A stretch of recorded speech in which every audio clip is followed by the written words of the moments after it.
रहे।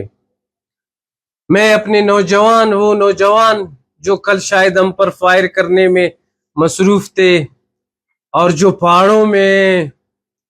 और वो हमारी बहनें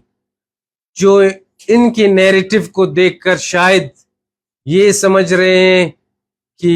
ये एक आज़ादी की जंग लड़ रहे हैं, ये एक हकूक़ की जंग लड़ रहे हैं। अभी हमने जो है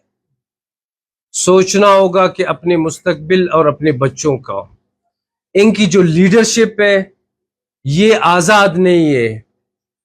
इनकी लीडरशिप यरगमाल है और गिरफ्तार है। बलोची में बोलते हैं थाली छट। इनके लीडरशिप अफगानिस्तान में तालिबान लीडरशिप और हिंदुस्तान के थाली छट बन गए, उनके गिरफ्त में हैं, उनके आप समझे प्रिजन में हैं। वो वहां से उनके ऑर्डर्स करते हैं कि आपने अगर कोई बलोच सोच सकता है कि कोई इधर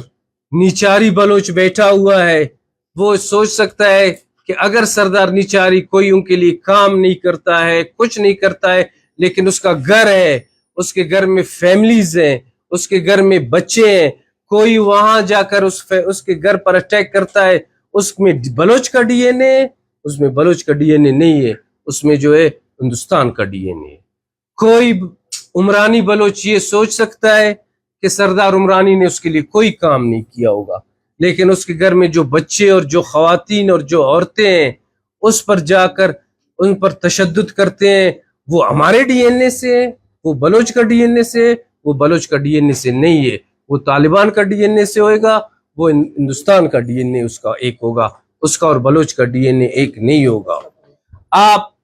खालिकाबाद के लोगों से,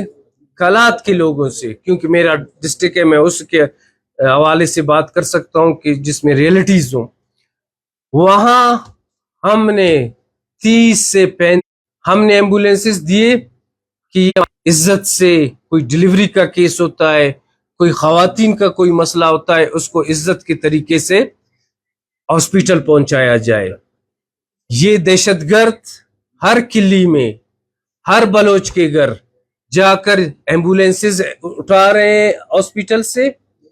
खवातीन कुरान पाक उठाकर इनके पास जाते हैं कि ओ बलोचों, अपने आप को बलोच बोलते हो, आपको खुदा का वास्ता ये चीजें हमारे मत ले जाओ। हम इन्हीं से अपना मरीजों को ले जाते हैं, लेकिन इन्होंने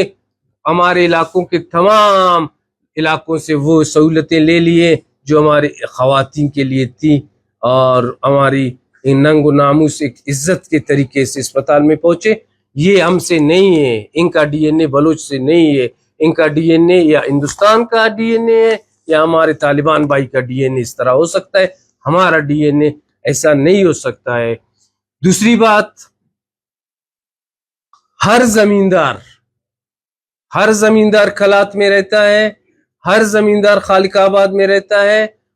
हर जमींदार खुद गवाह है, हर जमींदार के पास आते हैं हमें बता दे दो। ये हमारी आज़ादी की जंग नहीं लड़ रहा है, ये हमारा नंग कर जंग नहीं लड़ रहा है, ये हिंदुस्तान के इरगमाली बन चुके हैं, ये जो है तालिबान की गिरफ्त में है। इसका आपको मैं छोटा सा मिसाल देता हूं, अगर ये हमारे पहाड़ में ये इनके लीडर्स पहाड़ में होते तो उनका स्ट्रक्चर ऐसा होता, नहीं होता है। ये बैठकर अयाशी करके इधर के नौजवान को, इधर के यंग ब्लड को